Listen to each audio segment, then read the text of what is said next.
Hey guys, welcome to Study with Bhala. So we are starting with the new topic, your unit 1 of international business. Okay, so इसकी भी मैं सारी units बनाऊंगी. Okay, and first of all this will be the part 1 of unit 1 because ये काफ़ी ज़्यादा lengthy units है because eventually आपकी जितनी भी units होंगी पांचों units सारी काफ़ी लंबी हैं तो मे बी सबके 2 parts बनाने पड़े but these will be your topics. Okay, so ये सारा syllabus के according बना है. Okay, so let's begin.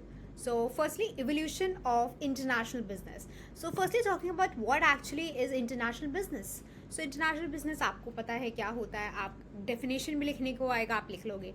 Simply एक तरीके से एक ऐसा बिजनेस होता है जो आप इंटरनेशनली कंडक्ट करते हो, ओके, ग्लोबल लेवल पे करते हो, ओके, एंड डिफरेंट बिजनेसेस से कनेक्ट करते हो, वो आपको गुड्स प्रोवाइड करते हैं, you provide them the goods, okay, so वो होता है international business. Okay, so talking about your syllabus, the first topic was about evolution of IB. Okay, तो मैंने वहाँ से शुरू किया है. सो इवोल्यूशन ऑफ आईबी क्या होता है? आईबी जहाँ भी मेंशन होगा समझ जाना इंटरनेशनल बिजनेस की बात हो रही है. ओके, बिकॉज उसको हर जगह इंटरनेशनल बिजनेस लिखने में बहुत ज़्यादा स्पेस ले रहा था. ओके, सो इवोल्यूशन आपका 7 पार्ट्स में डिवाइड किया गया है. ओके, ऐसे आपका इवोल्यूशन हुआ था इंटरनेशनल बिजनेस का. इसका मैंने ब्रीफ आगे बात किया है, आप इसका स्क्रीनशॉट ले सकते हो. Okay, if you want. Okay, so let's begin. Ancient trade, the origin of exchange. So ये क्या था? 1 सेकेंड.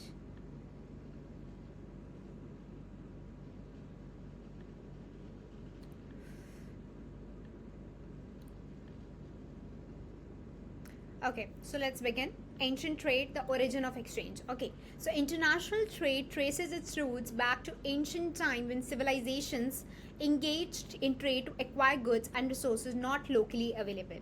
So एक तरीके से इसमें क्या हुआ था कि इन्होंने origin of exchange यहाँ पे लाया है वर्ड. ठीक है, इसका ये मतलब होता है यहाँ पे ये जो गुड्स जो एक्वायर करना चाहते थे बट जो ग्लोबल लेवल पे नहीं मिलते थे, सॉरी लोकल लेवल पे जो नहीं मिलते थे, तो उसको वो ढूंढते थे. ठीक है, सो किन्होंने ढूंढा था? The मेसोपोटामियंस, the Egyptians, the Phoenicians established trade networks as early as 3000 BCE, fostering exchange of commodities such as spices, textiles, metals and agricultural products. So इन्होंने एक तरीके से ये जितनी भी commodities थी इनका नाम लिखने को आ सकता है. ठीक है, एक तरीके से इनका ट्रेड नेटवर्क बनाया जिसमें कि इन लोगों ने ये वाली जितनी कमोडिटीज़ थी इनको अवेलेबल करना शुरू किया. ठीक है, the core of Hammurabi, dating back to 1754 BCE, provides early to documentation to trade regulation and practices. So ये आप वर्ड याद कर सकते हो. Okay, they are really difficult to pronounce but make sure you write it properly in your exams. Okay, so इस particular ancient trade में हुआ क्या था कि जितने भी आपके पर्टिकुलर रिसोर्सेज थे जो लोकली अवेलेबल नहीं थे, तो ये जितने भी आपके पीपल्स थे, इजिप्शियंस, फिनिशियंस एंड मेसोपोटामियंस, सो इन्होंने क्या किया था? ये सारी फॉस्टरिंग एक्सचेंज कमोडिटीज़ को प्रोवाइड किया था. ठीक है, एंड सेकेंडली ये जो हमारबी ये थे, इन्होंने 1754 BCE में ये अर्ली डॉक्यूमेंटेशन ऑफ ट्रेड किया था उन्होंने. ठीक है, इन्होंने जितनी भी रेगुलेशन, जितनी भी पॉलिसीज़ थे इन्होंने लाया था. ओके, सो ये एंशिएंट ट्रेड था. ठीक है, यहाँ पे मेजरली ओरिजिन ऑफ एक्सचेंज की बात हुई थी. ठीक है, आप ये ज़रूर मेंशन करना ये वर्ड. ओके, सो यहाँ पे एक तरीके से ये चीज़ हुआ. Next is about silk road. Silk road तो आपका नॉर्मली आ सकता है question, what is silk route. Okay, तो मेक श्योर कि आप इसको अच्छे से पढ़ो. It is the most renowned trade route in history. In Silk Road emerged during the Han Dynasty in China in 2006 BCE to 220 BCE. Okay, ये ज़रूर याद रखना. ठीक है, extending over 6,000 miles, this network facilitated trade between where? Asia, Europe and Africa. Make sure कि ये आप ज़रूर याद रखो जो सिल्क रोड था. ठीक है, यहाँ पे क्या हुआ था, ये जो इमेज बनी हुई है एक तरीके से यहाँ पे जो सिल्क रोड था यहाँ पे इन्होंने मेक श्योर किया था ये जो ट्रेड होगा ये between Asia, Europe and Africa के बीच में होगा. ठीक है, सो आप इस पिक्चर से रिलेट करके कर सकते हो.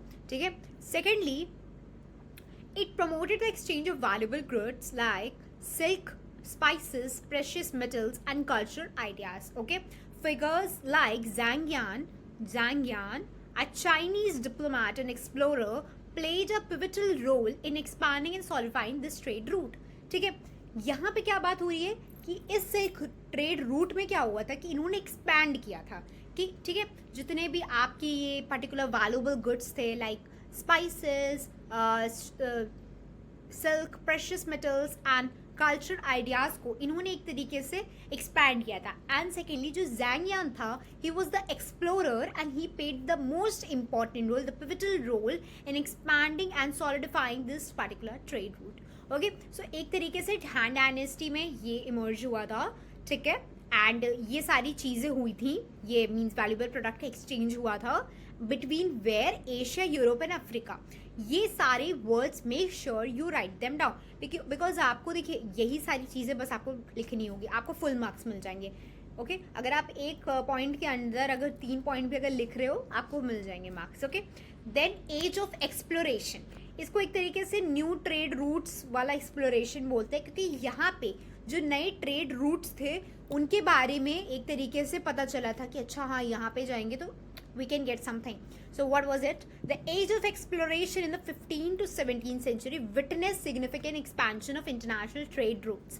Okay, किसने किया था? European explorers such as Christopher Columbus, Vasco da Gama and Ferdinand Magellan embarked on voyages seeking new trade routes to Asia and discovering new lands. So यहाँ पे age of exploration में एक तरीके से new trade routes and new lands, new trade roots and new lands. अगर आपको वो short में याद करना है, ठीक है, तो आप सिर्फ इतना मेंशन कर दो एज ऑफ एक्सप्लोरेशन करके ये, तो आपको ऑटोमेटिकली चीज़ें याद आ जाएगी. अच्छा, वास्को डी गामा था इसमें, क्रिस्टोफर कोलंबस था, इन्होंने न्यू ट्रेड रूट्स डिस्कवर किए थे. Okay, this exploration lead to the establishment of trade links and colonies enabling the exchange of goods, resources, cultural influence between the continents.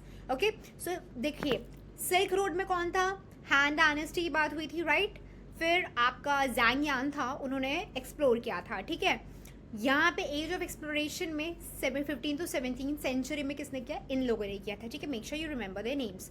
Okay, so यहाँ पे आपका एक तरीके से स्टैब्लिशमेंट हुआ था, लिंक हुआ था between the colonies and you can just transfer और like you can just exchange the goods and services. Okay, goods and resources. Okay, so फिर आता है आपका मर्केंटलिज्म एंड कॉलोनियलिज्म. सो ये क्या होता है? Mercantilism means economic policy aimed at increasing national wealth through export surplus. एक तरीके से मान लो यहाँ पे था एक्सपोर्ट बहुत ज़्यादा करो, ठीक है, एक्सपोर्ट करो बट इम्पोर्ट मिनिमम करो. इम्पोर्ट अंदर घर मतलब अपने घर में कुछ मत लाओ, ठीक है. Do it the minimum and do maximum the export. Okay, simple. Encourage export, discourage import to accumulate gold and silver. ठीक है, इनके लिए एक तरीके से वेल्थ क्या थी? गोल्ड और सिल्वर थी, ठीक है. Remember this. Promoted government control over trade and economy. Viewed wealth as finite. More trade equals to power. Simply एक तरीके से मर्केंटलिज्म मेजरली क्या करता था? Trading of goods and services, but they majorly focus upon the wealth, the gold and the silver, कि वही हमारी wealth है, वही हमारी पावर है. Okay, and lead to tariff, subsidies and protectionism. Okay, so I hope mercantilism is clear to you. So mercantilism simply है ढेर सारा एक्सपोर्ट करो, कम इम्पोर्ट करो, सिंपल. कॉलोनियलिज्म में क्या हुआ था? Mercantilist nations established colonies to gain resources and markets. Colonies supplied raw materials and served as exports market. ये क्या करते थे कि कॉलोनीज थे, ये एक तरीके से रॉ मटेरियल आपके सर्व करते थे, ये एक्सपोर्ट करते थे रॉ मटेरियल्स को. Okay, they were the exporters of raw materials, benefited the mother country not the colony. ये जैसे आपका इंडिया है, ठीक है, मान लो इंडिया है, ठीक है, वो उसको बेनिफिट कर रहे हो, not the entire colony. Okay, enabling Europe's global expansion and economic dominance, supplied military build-ups and impartial control. इन्होंने काफ़ी चीज़ें मीन्स सप्लाई की थी, मीन्स एक तरीके से जो रॉ मटेरियल होता था, ठीक है, अगर आपको मिलिट्री का भी कुछ इक्विपमेंट्स बनाना है या कुछ भी बनाना है, you will be needing some of the raw materials out of it. So they were only one who were supplying it. Okay, simple. Mercantilism and colonialism clear. Moving ahead, फिर आया आपका इंडस्ट्रियल रेवोल्यूशन. इसमें क्या हुआ था? It was in 18th to 19th century brought about revolutionary changes in the international trade. Okay, technological advancement, यहाँ पे जितनी बड़ी बड़ी मशीन्स होती थी, जहाँ पे मास प्रोडक्शन होता था, वो हुआ है इंडस्ट्रियल रेवोल्यूशन में। आप इंडस्ट्रियल से कोरिलेट करना, इंडस्ट्रीज की बात हुई है, बड़ी बड़ी इंडस्ट्रीज की बात हो रही है जहाँ पे मास प्रोडक्शन होता था गुड्स एंड सर्विसेज का, ठीक है। सो यहाँ पे क्या होता है, transportation infrastructure facilitated mass production, steam engine आए थे, ठीक है। Trade at a global level, ठीक है, ग्लोबल स्केल पे इन्होंने ट्रेड करना शुरू कर दिया था। The advent of telegraphy enhance communication and coordination across long distance, further accelerating trade and commerce. Simple. I hope it's clear to you. Industrial Revolution में क्या हुआ था? Moving further, post World War trade agreements. अब क्या हुआ था? War हो गई, ठीक है, काफ़ी ज़्यादा मीन्स इकोनॉमी ख़राब हो गई। ऑब्वियसली आफ्टर द वॉर क्या होता है, इकोनॉमी ख़राब हो जाती है, ब्रेक डाउन हो जाता है, चीज़ों को बनाने के लिए काफ़ी ज़्यादा अमाउंट चाहिए होता है, ओके, काफ़ी फोर्स चाहिए होती है, राइट। सो आप फिर उसके बाद क्या, तो बिजनेसेस भी काफ़ी वो हो गए थे, तो इनको एक तरीके से कोऑपरेशन चाहिए था लोगों की तरफ से, कि वो एक तरीके से एग्रीमेंट साइन उन्होंने करवाया जिससे कि उन्होंने इंटरनेशनल बिजनेस को प्रमोट किया। सिंपल, ठीक है। ये हुआ था पोस्ट वर्ल्ड वॉर 2 में। एक गैट आया था, उसको WTO में कन्वर्ट कर दिया गया था। अब पूरा मैं एक्सप्लेन करती हूँ कैसे। Following world war 2, global efforts were made to promote international trade cooperation. Clear? The General Agreement on Tariffs and Trade, ये रहा आपका GATT, which was established in 1947. This will come for definitely for 1 marks. कब established हुआ था? When was GATT established? 1947. Okay. Aim to reduce trade barriers and promote economic growth. ठीक है। अब international business तो शुरू हो गया था, बट दिक्कत क्या हुई थी, बहुत ज़्यादा टैरिफ्स, बहुत ज़्यादा मीन्स आप समझ रहे हो टैक्सेस लगते थे। अब वो रिड्यूस कराने, क्योंकि कई बार क्या होता है कि लोगों को ज़्यादा प्रॉफिट नहीं हो रहा था इवन इंटरनेशनल लेवल पे सप्लाई करने, बिकॉज बहुत ज़्यादा ट्रेड और टैरिफ्स पे लग रहा था, ठीक है। सो उन्होंने क्या किया था, 1995 the GATT evolved into the World Trade Organization, WTO में आए थे, which oversees trade agreements and dispute resolutions among member nations. तो जो WTO था, ठीक है, जो WTO था वो काफ़ी ढेर सारे ट्रेड एग्रीमेंट्स बनाता था, ठीक है। So WTO played a vital role in fostering the rules based international trading system, ठीक है। तो यहाँ पे हुआ क्या, गैट कैसे आया, ये आप सोचोगे। It was established to reduce the tariffs and promote free trade globally, ठीक है। क्योंकि देखिए WTO में क्या हो रहा था, वहाँ पे जो उन्होंने रूल्स एंड पॉलिसीज बनाई थी उसके अकॉर्डिंग लगता था ट्रेड, मतलब टैरिफ्स लगता था, ठीक है। पर गैट क्या करना चाह रहा था, promote free trade globally, okay. It led the foundation for multilateral trade negotiations. काफ़ी ज़्यादा मीटिंग्स हुई थी, ठीक है, अराउंड 27 to 28 मीटिंग्स हुई थी गैट की, ठीक है।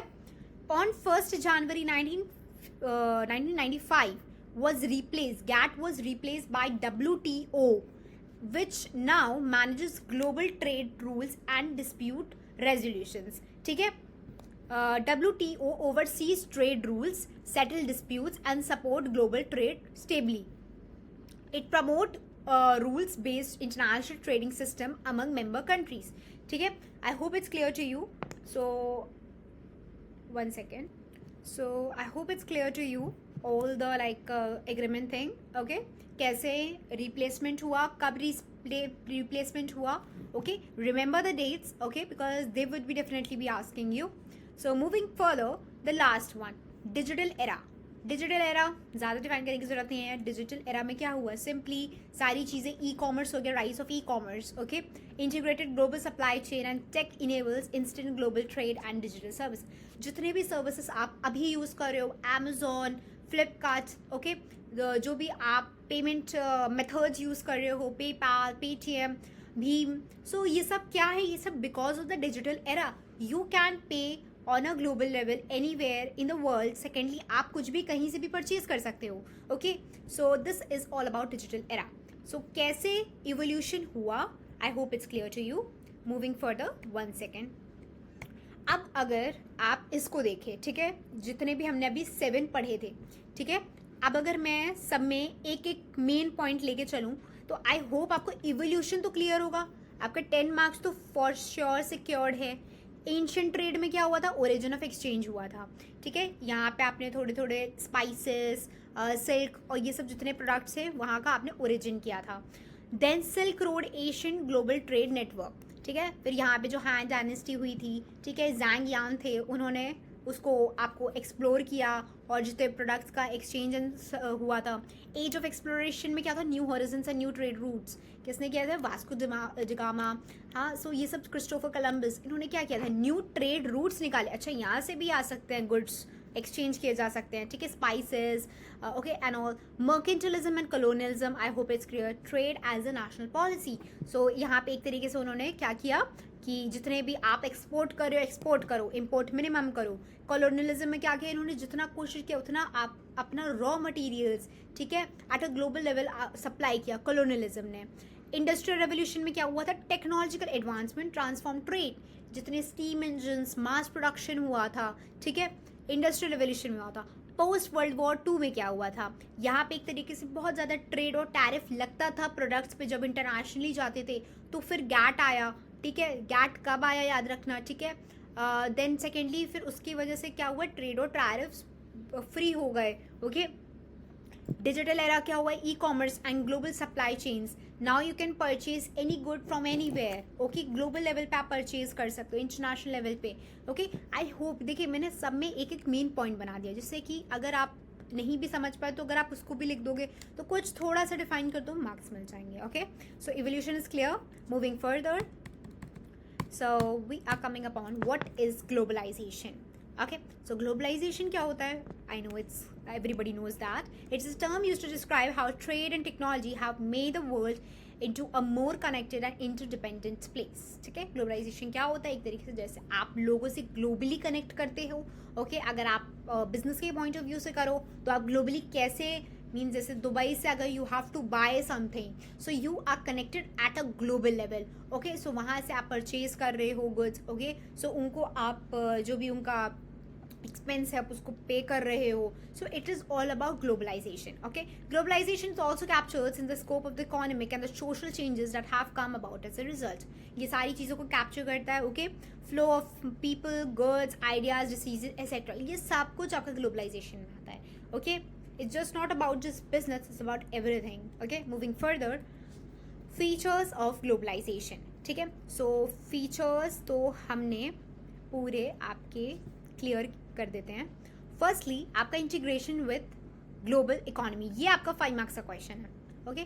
मेक श्योर आप इसको कहीं लिख लो, ठीक है। और जो आगे वाला क्वेश्चन है फैक्टर्स, वो तो डेफिनेटली आपका 10 मार्क्स का क्वेश्चन है, ठीक है। सो उसको तो आराम से पढ़ाऊंगी।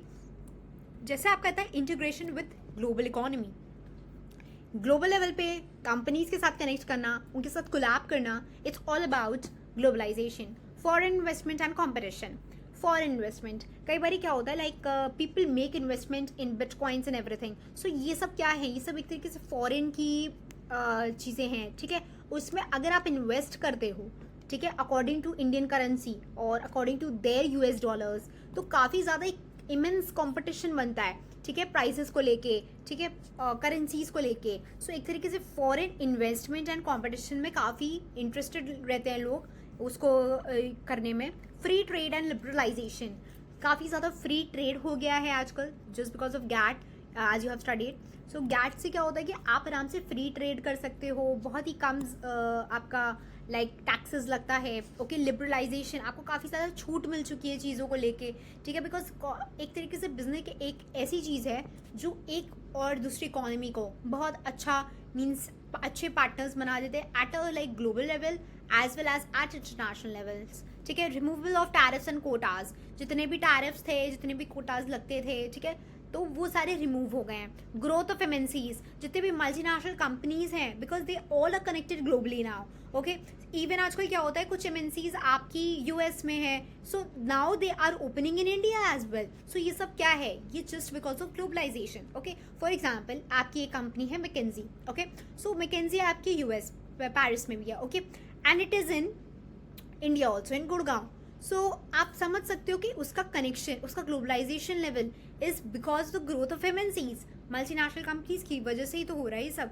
Free international capital flow, okay. So एक तरीके से जितना भी फ्री इंटरनेशनल कैपिटल फ्लो होता है वो भी आपका ग्लोबलाइजेशन की हेल्प से हो रहा है, ठीक है। सो बिकॉज आपको जैसे जितने भी आप न्यू बिजनेस खोल रहे हो, so it's all about the free international capital flow. Okay, so I hope all these points are clear to you. These all were the features of globalization. इसको ज़्यादा तो वैसे डिफाइन करने की ज़रूरत नहीं है, 2-3 लाइन्स में अगर आप कर दोगे 5 मार्क्स के लिए सफिशिएंट है, 6 पॉइंट्स आप लिख देना आराम से. Moving further, that is the factors. Okay, so factors is the really important topic in this particular chapter. So this will be definitely coming for 10 marks. This factor driving globalization and the evolution, these two will definitely come in option maybe. Okay, so you can do both of them. Okay, so where are the digital revolution? Just a second.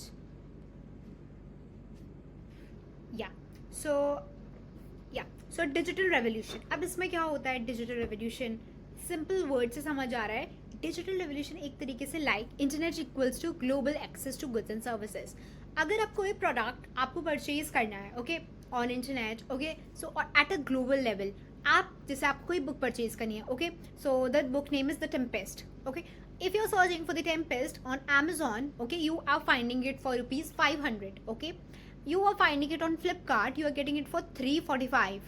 Okay, so 345 पे आपको एक जगह मिल रही है, एक जगह आपको 500 की मिल रही है, और एक जगह आपको buy one get one मिला तो 250 की मिल रही है. ठीक है, buy one get one. So which offer you think would be the best? This one, buy one get one. You can buy this book as well as you will get one more free. So एक तरीके से digital revolution में ये होता है कि you can go and access whatever information you want. Okay, and आपको जहाँ भी सबसे ज़्यादा अफोर्डेबल प्राइस लगी वहाँ से आप प्रोडक्ट परचेज करो. ऐसे तो मैंने प्रोडक्ट का आपको दिया, जैसे यहाँ पे दिया है e commerce, e banking platforms like Amazon, PayPal enables cross border business. PayPal एक ऐसा ऐप है, आप इसको क्रॉस बॉर्डर यूज कर सकते हो. Okay, if you want to make a payment at international level you can make through PayPal. Okay, so ये होता है आपका digital revolution. Okay, first point is clear. आपको कोई भी प्रोडक्ट परचेज करना है, कहीं से भी परचेज करना है, आप एक तरीके से थोड़ा क्लासीफाई कर लो अपने लिए. ये ऐप्स हैं, यहाँ पे सस्ता मिल रहा है, यहाँ से मैं परचेज करूँगा. कौन चाहता है कि एक ही प्रोडक्ट के लिए मैं 200-300 रुपये एक्स्ट्रा दूँ. Okay, international economic integration. ठीक है, सो एक तरीके से क्या होता है, कई जगहों पे ट्रेड बैरियर्स होते हैं, like you can't purchase those particular goods from this particular place. So यहाँ पे क्या होता है कि free movement of goods and services allowed होता है. ठीक है, एंड लाइक यू ये NAFTA ये सब ट्रेड ब्लॉक्स हैं. ठीक है, सो इट अलाउज कि you can do the trade anywhere in the world and it boost regional trade and competition. Simple बात है, अगर आप कहीं से भी गुड्स परचेज कर रहे हो, ठीक है, okay, excuse me, at a international level, so क्या होता है कि आपकी इकोनॉमी और उनकी इकोनॉमी बूस्ट अप तो होगी, राइट, क्योंकि आप लोगों ने एक तरीके से हाथ मिलाया. ठीक है, at a global level, and then आप international level पे आप अगर business कर रहे हो, so that is very much beneficial, okay, for both the parties. Okay, so international economy, ये देखिए, like even this emoticon is signifying. Okay, so moving further, socio-cultural convergence. इसमें क्या होता है, एक तरीके से जो भी सोशल मीन्स जो भी कल्चरल आइडेंटिटी होती है, ठीक है, जैसे मैंने यहाँ पे पिक्चर पे क्या मैंने शोकेस करना चाह रहा है, जैसे कि जो आपके साउथ अफ्रीकन्स होते हैं, ठीक है, so they are into wearing skirts. ये उनका कल्चरल आइडेंटिटी है, ये उनका ट्रेडिशन है, they have to wear it. But अब क्या हुआ है, ग्लोबल लेवल पे people are wearing skirts no matter what the occasion is. So they are getting skirts like mini skirts. ठीक है, एक तरीके से कल्चरल बाउंड्रीज होती है ना, उसके बाहर नहीं जाना चाहिए इंसान को.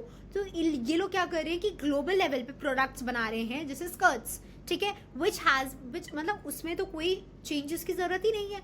स्कर्ट है, सिंपली कोई भी इंसान पहन सकता है. So they are manufacturing it and they are earning a good profit out of it. So common trends like fashion, food create global market. ये सब फैशन तो है, ये सब ग्लोबल मार्केट ही तो बना रहा है. ये जो स्कर्ट्स वो पहनते हैं, it is making a global identity.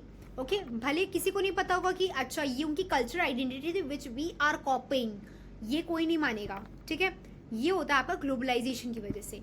Global education, online distance learning offers international degrees, creates global human capital for remote jobs. Okay, एक तरीके से आजकल आपको पता है इवन आफ्टर कोविड-19, स्पेशली आफ्टर कोविड-19, बहुत ही ज़्यादा ऑनलाइन डिग्रीज आजकल बहुत ज़्यादा लोग परचेज मीन्स यूज कर रहे हैं. ठीक है, for getting promoted to higher positions in the company. Okay, so इससे क्या होता है कि अगर आप इंटरनेशनल डिग्रीज कर रहे हो, भले मैं इलाहाबाद में बैठी हूँ, मीन्स अगर मैं इंडिया में बैठी हूँ, so I want to do any of the degrees in like in London, okay, from any business school, so वो मुझे अलाउ तो कर देंगे, मैं फीस भी पे कर दूंगी उन्हें, ठीक है, whatever degree which I will be getting, which that will be hampering, that will be helping me to build my resume and I will be getting good jobs. So एक तरीके से global education, online distance learning बहुत ही ज़्यादा help कर रही है आजकल के यूथ को. Okay, simple. Moving further, political influence. अब पॉलिटिकल इन्फ्लुएंस में क्या बात होगी? Nations influence others by trade policies and loans. ठीक है, जैसे कि जो पॉलिटिशियंस होते हैं, ठीक है, एक पार्टी और दूसरी पार्टी, ठीक है, नॉट पार्टी, एक कंट्री एंड दूसरी कंट्री, ठीक है, जैसे कि चाइना करती है, चाइना इन्फ्लुएंस इन अफ्रीका. सो एक तरीके से चाइना ने क्या किया कि चाइना जो थी उसने क्या किया था कि he is now looking for like he is giving loans. Okay, वो एक तरीके से चाइना लोन प्रोवाइड करी ज़ाम्बिया को. तो जैसे कि वो जितने भी उनके इंटरनेशनल एयरपोर्ट्स हैं उनको लुक आफ्टर कर पा रही है. सो जिससे कि आपका एक इन्फ्लुएंस बन जाता है लोगों के लिए कि अच्छा हाँ उन्होंने हमारी हेल्प की थी, he helped us, okay, and so उनको हम लोग भी अलाउ कर सकते हैं कुछ भी, मीन्स कोई भी वर्क करने के लिए यहाँ पे. सो एक तरीके से कोई एक इंसान अगर उनको लोन प्रोवाइड कर रहा है, ठीक है, so this will be really helpful for them. Okay, political influence होता है. कई बार ये होता है ना कि कई बार हो जाता है जैसे कि वॉर हो रही है, ठीक है, अगर आप या एग्जाम्पल को that would be much more better कि जैसे कि यूएस ने हेल्प करी किसी भी एक्स कंट्री की ड्यूरिंग द वॉर. सो एक तरीके से उन्होंने अपनी लाइक जितनी उनका धन था, ठीक है, उनके पर्टिकुलर कंट्री का, उन्होंने उनको दिया at a loan. They will repay it because अभी तो वॉर की कंडीशन है, not really in a condition to pay them at that particular point of time. So ये लोग क्या कर सकते हैं कि पॉलिटिकली उनको हेल्प आउट कर सकते हैं, ओके, कि वो सेफ रहे और सिक्योर रहे, और ऐसे वो लोग एक तरीके से अपना इकोनॉमिक डेवलपमेंट कर पाते हैं. ठीक है, financial liberalization, easy global currency exchange. Nowadays, you know, like people are going to international trips and all. So जितना भी आपका easy exchange currency होता है वो भी आजकल बहुत easy हो गया है. आजकल हर जगह कहीं ना कहीं पे कोई ना कोई लोग खोल के बैठे रहते हैं जहाँ पे वो करेंसी एक्सचेंज ऑफिसेज हैं उनके. ठीक है, online payments like PayPal enables a global purchases. Okay, as I told you in the beginning, like जो पेपैल एक ऐसा ऐप है, आप ग्लोबल लेवल पे आप कहीं पे भी जाओ, you can do the payment. Okay, so financial liberalization मिली है ये, okay, at a global level. Moving further, intense competition. Firms expand to foreign markets for survival. क्या करती हैं कंपनीज, जैसे इंडिया में खुल गई, ठीक है, now they are thinking to expand in the like in the foreign countries. Okay, FDI alliances fuel international businesses. तो इससे क्या होता है, बहुत ही ज़्यादा इंटेंस कॉम्पिटिशन है, क्योंकि देखिए हर पर्टिकुलर बिजनेस को चांस नहीं मिल पाता है बिकॉज ऑलरेडी एग्जिस्टिंग फर्म अगर वैसी वहाँ पे है तो एफडीआई नहीं अलाउ करता है. तो ये तरीके से एक तरीके से intense competition, like just imagine these all people who are running after to get into that particular country. So क्या हो रहा है कि जैसे कि ये एक तरीके से ये भी कोई मेकअप प्रोडक्ट लॉन्च कर रहा है, ये भी मेकअप मान लो, ठीक है. सो एक तरीके से सबको चांस नहीं मिलता है. ठीक है, इट जस्ट नॉट लाइक कि एक कोई चांस मिलेगा, नो, क्योंकि देखिए जिसकी सबसे ज़्यादा जो जीत पाता है कंपटीशन में, ऑलरेडी बात वही है, इंटेंस कंपटीशन की बात यहाँ हो रही है, तो जो सबसे ज़्यादा बेटर डेवलपमेंट होगा जिसका, उसको ही एक तरीके से चांस मिलता है. ठीक है, बिकॉज उसमें भी आपको ह्यूज अमाउंट लगता है. अगर आप किसी फॉरेन लैंड में आ रहे हो, अपना बिजनेस, अपना startup, whatever it is you are going to start, you have to spend a lot. Okay, so this is all about intense competition. Next is rise in international business. ठीक है, methods like import, export, franchising, ठीक है, joint ventures, JV is joint ventures. Example, Coca-Cola has universal products. So, as you know, there are few products like जो जिनकी एक तरीके से universal appeal है, उनको universally product मांगा जाता है, sorry, means internationally वो product लिया जाता है. ठीक है, if you don't know, Parle जी, ठीक है, पार्ले जी का अगर प्राइस यहाँ पे मान लो 2 रुपीज़, चलो 5 रुपीज़ है, ठीक है, उसी सेम पार्ले जी का price may be, I am not really sure, एक कंट्री में है इतना प्राइस है, मैं कंट्री का नाम नहीं लूँगी इस वीडियो में, बट एक जगह पे है, ये मैंने एक जगह पढ़ा था. So I was shocked to see कि इतना ज़्यादा heavy rise in the prices होता है प्रोडक्ट्स का.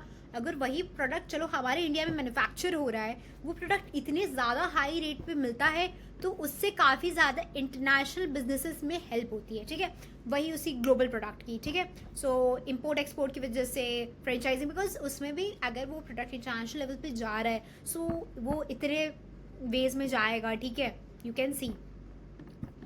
सो moving further, last one is need for economies of scale. ये मैं सोचा आपको प्रॉपरली डिफाइन कर दूँ, इसलिए मैंने पूरा उस पेज को डिवोट कर दिया इसके लिए।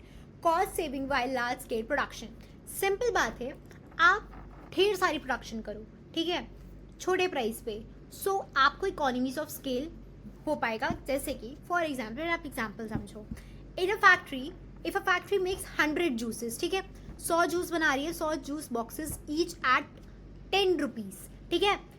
If it makes 10,000 juice boxes, each might cost ₹5. Why? Because cost like machines, labor और electricity are spread over more products. Simple बात है, अगर वो ये वाला ऑप्शन चूज करेंगे तो क्या होगा? Low cost per unit 5 rupees, not 10 rupees. Higher profit margin, simple बात है कि वो ज्यादा प्रोडक्ट बना रहे हैं, ठीक है। If they are making increasing the outputs, if they are making more products, okay, higher profits होंगे, competitive advantage in pricing. Simple बात है, जैसे कि कोल्ड ड्रिंक्स होती हैं, कोक एंड पेप्सी, जिसका प्राइस कम होता है लोग उसको प्रेफर करते हैं। इस वाली में क्या हो रहा है, जूस बॉक्स में छोटे वाले का प्राइस 5 रुपीज है, इसको ज्यादा कॉम्पिटिटिव एडवांटेज मिलेगा प्राइसिंग के उस पे पॉइंट ऑफ व्यू से। So you can understand example Pepsi को sales globally to cut cost, क्योंकि देखिए कई और सॉफ्ट ड्रिंक्स होती हैं, ठीक है। सो अगर पेप्सी को आ जाती है तो लोग इसको चूज करते हैं, प्रायोरिटी इसको मिलती है as compare to the other soft drinks, तो इसलिए इसको बोलते हैं हम लोग economies of scale. Okay, I hope it's clear. Means एक तरीके से आप अगर छोटे मीन्स कम प्राइस वाले प्रोडक्ट पे और ज्यादा प्रोडक्शन करोगे, ठीक है, सो उससे आपकी energy, because cost like machine, labour and electricity are spread over more products, ठीक है। सिंपली एक तरीके से आपको बहुत ही ज्यादा लो कॉस्ट लगेगा, ठीक है, हायर प्रॉफिट होगा और कॉम्पिटिटिव एडवांटेज आप करेगा। तो ये आप पॉइंट्स लिख सकते हो, ठीक है। ऐसे एग्जाम्पल भी आप बना के लिख दोगे, वेरी गुड। एंड अगर आपने ये बना दिया तो very nice. Moving further, effects of economic globalisation. So एक तरीके से ये एक एग्जाम्पल हम दिखा रहे हैं आपको बांग्लादेश गारमेंट्स का, ठीक है। यहाँ पे क्या होता है, एक तरीके से यहाँ की जो लोगों की सैलरी है, ठीक है, जो एम्प्लॉयज़ यहाँ जो आपको दिख रहे हैं वर्क कर रहे हैं, ठीक है, so they are working in the Bangladesh industry garments company में, एक ठीक है इंडस्ट्री में वर्क कर रहे हैं, ठीक है। सो यहाँ पे क्या होता है, जो इनकी पे है वो बहुत ही ज़्यादा कम है US डॉलर्स में, जितनी एक दिन की भी पे नहीं होती है US वालों की, ठीक है। Let me tell you in brief, the garment industry in Bangladesh makes clothes that are being shipped out across the world. इनके जो clothes बनते हैं ये more than 4 million people इसको पहनते हैं, ठीक है। But the average worker earns less than a month than a US worker earns in a day, ठीक है। जो इनकी मंथली सैलरी है 30 डेज की जो सैलरी है इनकी, ठीक है, जो US में एक दिन में जो अर्न कर रहा है वहाँ का वर्कर, उतनी सैलरी है इनकी। जस्ट इमेजिन, आप इनकी इतनी कम सैलरी है and they are working so hard. So employees millions, wages low compare to the developed countries, ठीक है, जहाँ पे इनका ये सब क्लोथ सप्लाई हो रहा है, एज कम्पेयर टू दैट इनकी वेजेस बहुत कम है, ठीक है। They are getting wages, not the salary, okay. Now we come on the benefits of globalisation. क्या होते हैं benefits? Simple, low cost, low raw material and labour cost. Simple बात है, अगर ग्लोबलाइजेशन लेवल पे आप प्रोडक्ट सप्लाई कर रहे हो, आपको जहाँ पता चले कि अच्छा वहाँ पे सबसे ज़्यादा सस्ती लेबर मुझे मिल रही है, आप वहाँ से लेबर ले आओ, ठीक है, आप वहाँ से लेबर ले आए। यहाँ पे आपको पता है अच्छा यहाँ पे रॉ मटेरियल बहुत सस्ता मिलता है इस जगह पे, ठीक है, आप इन दोनों को ऐड ऑन कर दोगे ना तो आपका बहुत ही सस्ते में आपका प्रोडक्ट बन जाएगा और बहुत ही ज़्यादा प्रॉफिट आप कमा लोगे। ये होता है स्ट्रैटेजी ग्लोबलाइजेशन लेवल पे। अगर आपको कोई भी प्रोडक्ट आपको बनाना है, अगर आपको पता है कि अगर आप कानपुर में रहते हो, ठीक है, आपका रॉ मटेरियल है लेदर, सस्ता मिल जाएगा यहाँ से, तो मैं क्यों जाऊँ और मैं आगरा के लेदर लूँ। आगरा में आई नो कहीं ना कहीं तो मिलता होगा, even though they are exporting from there only और समवेयर एल्स, ठीक है, ऑब्वियसली वो आपको बहुत ही हायर रेट पे देंगे। इट्स बेटर अगर आपको कुछ, चलो आपको जैकेट की शोरूम खोलनी है, so you can get the raw material from Kanpur and if you want the labour you can get it from like like you can get it from Meerut. Okay, so वहाँ पे काफ़ी लेबर्स होते हैं जो काफ़ी मीन्स इंडस्ट्रियल वर्क करते हैं and different works करते हैं. So you can get the labour, cheap labour मिल जाएगी, चीप क्वालिटी का आपको रॉ मटेरियल मिल जाएगा और गुड क्वालिटी मिलेगा. ठीक है, मीन चीप वाला सस्ता वाला मिलेगा. ठीक है, ठीक है. एंड इससे क्या होगा, आप प्रॉपर गुड्स बनाओ, ग्लोबल लेवल पे पहुंचाओ. ये होता है benefit. Okay, moving further, global production of parts, auto industry. एक तरीके से ये ग्लोबल प्रोड्यूसर्स हैं पार्ट्स के भी. कैसे, मीन्स कुछ जैसे मशीनरीज होती हैं. ठीक है, कुछ प्रोडक्ट्स यहाँ पे मैन्युफैक्चर होते हैं, वो जाते हैं, ट्रांसपोर्ट होते हैं आपके ग्लोबल लेवल पे. ठीक है, जैसे कोई ना कोई कार्स हैं. ठीक है, मे बी कोई कार है. ठीक है, उसका कोई पुर्जा है. ठीक है, वो आपका सप्लाई हो रहा है, आपका इंडोनेशिया में सप्लाई हो रहा है या कहीं पे भी सप्लाई हो रहा है. सो इट इज लाइक वहाँ पे सस्ता मिलता है और वहाँ पे बहुत महंगा मिलता है. तो वहाँ पे वो लोग ऐसी जगह पे कनेक्ट करते हैं कि जहाँ पे उनको चीप सामान मिल जाए, सस्ता सामान मिल जाए and they can use it. Okay, cross nation business participation. Obviously you can understand, cross nation का पार्टिसिपेशन होता है. अगर कोई भी बड़ा प्रोडक्ट बनना है, कोई कार मैन्युफैक्चर होनी है, अब उनको पता है कि चलो मटेरियल तो आ गया, अब जो व्हील्स हैं वो यहाँ इस कंट्री में सबसे ज़्यादा अच्छे मिलते हैं, तो वो वहाँ से एक्सपोर्ट करा लेंगे व्हील्स को. सिंपल. तो ये होते हैं आपके benefits of globalisation. Okay, moving further, globalisation and services. कैसे ये बेनिफिट करता है, जैसे कि jobs and living standards rise in developing countries. एक तरीके से लोगों को जॉब्स मिल गई, लोगों को रोजगार मिल गया. ठीक है, कि अच्छा ठीक है आपको लेबर चाहिए, दे आर गेटिंग समथिंग, या right, they are getting payment, they are getting the wages, jobs मिल गए लोगों को. Many businesses located in the US have outsourced their call centers or information technology service to companies in India. Even US ने भी कुछ outsource किए call centres को कि सर्विसेज कंपनीज आए इंडिया में. ठीक है, China is the prime example of the country that has beneficially immensely from globalisation. China एक सबसे बड़ा एग्जाम्पल है. क्वेश्चन 1 मार्क्स का आ सकता है ये. ठीक है, which countries benefited immensely from globalisation, that is China. ठीक है, एक आपका सबसे बेस्ट एग्जाम्पल अगर मैं बताऊँ वियतनाम का है, जहाँ पे ग्लोबलाइजेशन ने बहुत ही ज़्यादा कंट्रीब्यूट किया है and increasing the price for the rice, lifting many poor rice farmers out of poverty. ठीक है, एक तरीके से वियतनाम में काफ़ी मीन्स अच्छा खासा आई गेस राइस प्रोडक्शन होता होगा. ठीक है, सो यहाँ से क्या हुआ कि जितने भी वहाँ के फार्मर्स थे, ठीक है, पॉवर्टी में रहते थे, so they just got out of the poverty as the standards of living increase and more children of poor families left work and attended the school. Simple बात है, उन्होंने अपना फार्मिंग वाला बिजनेस, मतलब बिजनेस नहीं छोड़ा, मीन्स बच्चों ने स्कूल जाना शुरू कर दिया. ठीक है, सो एक तरीके से ये स्टैंडर्ड ऑफ लिविंग उनका इंक्रीज हुआ ना, right. If the childrens are able to go to the school, इससे बेटर क्या चीज़ है. ठीक है, स्टैंडर्ड बढ़ा रहे हैं, बिजनेसेस लोकेट हो रहा है. China best example, Vietnam. I hope it's clear to you according to the service wise. ये आपका क्वेश्चन एक या 2 नंबर में आ सकता है. ग्लोबलाइजेशन सर्विस के अकॉर्डिंग कहाँ कहाँ बेनिफिट करती है, तो ये आप एग्जाम्पल से ले सकते हो. ठीक है, moving further, so we are done with the part 1. So I hope it's clear to you everything, and if you're looking for some like handwritten notes or the PDFs also, you can just connect me on my email. Okay, so you can just connect me on my email, okay, and on my Instagram as well. If you want, please do follow me on my Instagram. So thank you so much for watching my videos. So please do like, share, comment and subscribe to my channel. Thank you so much. Hopefully you will get the part 2 soon.